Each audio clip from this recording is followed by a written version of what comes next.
राधे राधे सभी को। आज हम आपको बहुत प्यारी कहानी सुना रहे हैं। सुनकर आपको बड़ा ही आनंद आएगा। भक्त और भगवान के विश्वास की कहानी है। और हम चलते हैं वृंदावन से जगन्नाथपुरी। उड़ीसा के एक शहर में एक सवन कसाई नाम के व्यक्ति रहते थे। वो भगवत में, उन भगवान में और उनके भजनों में उनकी बहुत रुचि थी। लेकिन वे अपने कुल की परंपरा के अनुसार मांस विक्रेता का कार्य करते थे। एक दिन की बात है, सवन कसाई कहीं जा रहे थे। उनके पैर में ठोकर लगी। उन्होंने नीचे देखा, एक काले रंग का पत्थर था। उस काले रंग के पत्थर को उन्होंने उठाया और देखा, बड़ा सुंदर लगा। उठाकर अपनी जेब में रख लिया और सोचने लगे कि अब तो ये मांस तोलने के काम आएगा। और अब अपनी दुकान पर लेकर गए। एक तराजू में उस पत्थर को रखा, दूसरे में मांस रख के बेचते थे और भगवान के भजन गाते थे। उस मत पत्थर का चमत्कार था कि जो तोलते थे बिल्कुल सही होता था। जितना बताते थे सब उसकी चर्चा होने लगी। तब एक ब्राह्मण ने सुना कि एक सवन कसाई के पास एक काला पत्थर है, चमत्कारी पत्थर है। वह भी ब्राह्मण उनके पास देखने गया। जब उस ब्राह्मण देवता सवन कसाई की दुकान पर पहुँचे तो सवन कसाई ने कहा कि प्रभु आप कैसे?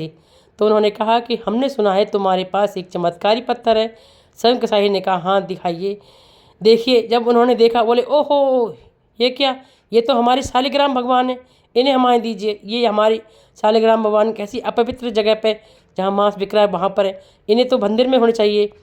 तो सवन कसाई की आंखों में आंसू आ गए। बोले प्रभु आप ले जाइए। और वो लेकर चले गए। ब्राह्मण देवता अपने घर लेकर आए। उन्होंने उन्हें गंगा जल से स्नान कराया और बड़ा सुंदर सा श्रृंगार किया, उन्हें भोग लगाया और पूजा की। उसी रात को ब्राह्मण देवता को शालिग्राम ने सपना दिया, शालिग भगवान ने, कि तुमने मुझे उसके पास से, भगवत प्रेमी के पास से क्यों लेकर आए? वो तो इतनी भजन गाता था, मैं उसके भजन सुनता था, मुझे बड़ा अच्छा लगता था जब मैं उसके तराजू में लुढ़कता और वो भजन गाता था। अगले दिन ब्राह्मण देवता फिर उस सवन कसाई के पास गए और बोले ये लीजिए अपने भगवान। ब्राह्मण देवता ने कहा, सवन कसाई ने कहा क्यों, क्या हुआ? उन्होंने कहा कि ये भगवान आपके पास रहना चाहते हैं। ये सुनकर सवन कसाई को बहुत खुशी हुई और उसने सोचा कि आज से मांस नहीं बेचूंगा। और उसके बाद में वह भगवान जगन्नाथ की तलाश में जगन्नाथपुरी चल दिए। पैदल जा रहे थे, अंधेरा हो गया, उन्हें भूख लगी। एक नगर में प्रवेश किया तो उन्होंने एक द्वार पे खड़े होकर आवाज़ लगाई, क्या मुझे भोजन मिलेगा? तभी वहाँ एक सुंदर स्त्री निकल कर आई। बोली हाँ हाँ आइए आइए, आप भोजन कीजिए मान्यवर। उनके सवन कसाई के रूप और क्रांति को देखकर वह उन पर मोहित हो गई और उनसे बोली कि आप भोजन कीजिए और रात बहुत हो गई है, आप विश्राम भी कर लीजिए। लेकिन साधु का नियम है कि 3 बार आवाज़ लगाई। अगर कोई खाने को देता है तो बाहर ही खाना खा के, और अगर रुकना भी तो वह घर से बाहर ही रुकना चाहिए। लेकिन सवन कसाई को इतना कुछ पता नहीं था, वो आराम से रुक गए। रात में वह स्त्री आई, बोली आप मुझे वर्ण कर लीजिए। सवन कसाई ने कहा आप कैसी बात कर रही हैं? आपके तो पति हैं और आप ऐसी बातें कर रही हैं। वो स्त्री गई और उसने अपने पति को मार दिया। फिर थोड़ी देर बाद आई और बोली आप मुझे वर्ण कर लीजिए। सवन कसाई ने कहा आप ऐसी बातें मत करिए मेरे सामने, पाप रहित। आप ऐसी बात नहीं कर सकती, मैं आपके साथ ऐसा कुछ नहीं कर सकता। बोली आपको तो करना पड़ेगा, नहीं करोगे तो मैं शोर मचा दूंगी और जिससे सब लोग इकट्ठे हो जाएंगे और फिर आपको सोचो आपका क्या होगा। सवन कसाई ने कहा जो होना होगा वो हो जाएगा, लेकिन मैं आपके प्रपंच में नहीं फंसने वाला। सवन कसाई चलने लगे, तभी उस स्त्री ने शोर मचा दिया और सब लोग इकट्ठे हो गए और इसने कहा कि इसने मेरे पति को मार दिया और ये मुझसे ज़बरदस्ती शादी करना चाह रहा था। सब लोग इकट्ठे होकर सवन कसाई को पीटने लगे। पीटते पीटते राजा के महल के पास, महल में ले गए। राजा के महल में ले गए, सभी इकट्ठी हो गई। राजा अपनी सभा में बैठे हुए थे और उसे देखकर बोले क्या बात है, बताओ क्या मामला है? तब वह स्त्री रोते हुए बोली कि महाराज ये मेरे घर रात में भोजन करने आया, फिर मेरे घर रात में सो गया और ये मेरी सर गलत दृष्टि डाला था, इससे मेरे पति की लड़ाई हुई, इसने मेरे पति को मार दिया। तब राजा ने ये बात सुनी तो कहा कि सज्जन मनुष्य, आप लगते तो नहीं हो देखने में तो आप दिव्य पुरुष लग रहे हो, लेकिन ये स्त्री क्या सच बोल रही है? साधु ने, सवन कसाई ने सोचा अगर मैं सच बोलूँगा तब भी राजा कौन सी मेरी बात मानेगा, जो स्त्री ने बोला है वही बात मानेगा। इसलिए प्रभु की मर्जी मानकर सवन कसाई चुपचाप शांत सब कुछ सुनते रहे और कुछ नहीं बोले। तभी राजा को गुस्सा आया और उसने अपने सैनिकों को आदेश दिया कि ऐसा है, ये संत आदमी है, इन्हें हम फांसी की सज़ा तो दे नहीं सकते, तुम एक काम करो, इनके लिए एक सज़ा निश्चित करते हैं।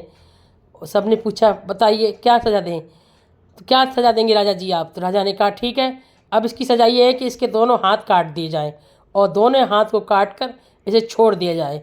उसी समय राजा के आदेश का पालन हुआ। भरी सभा में सदन कसाई के दोनों हाथ काट दिए गए।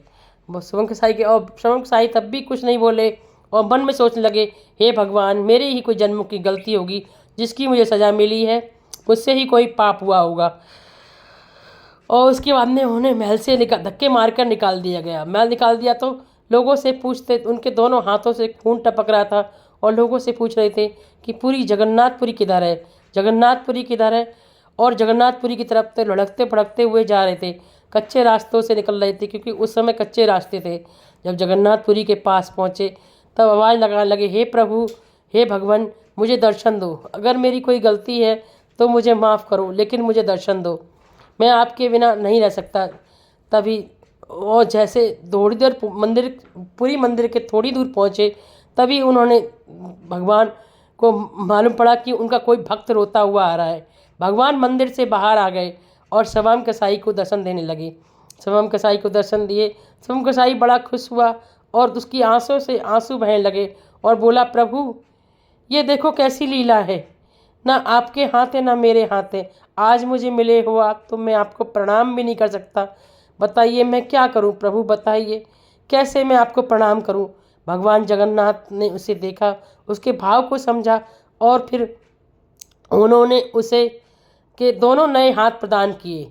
दोनों नए हाथ देते और उसके जितने जो घाव लगे थे वो सभी ठीक हो गए। शंकरसाई एकदम हष्ट पुष्ट हो गया।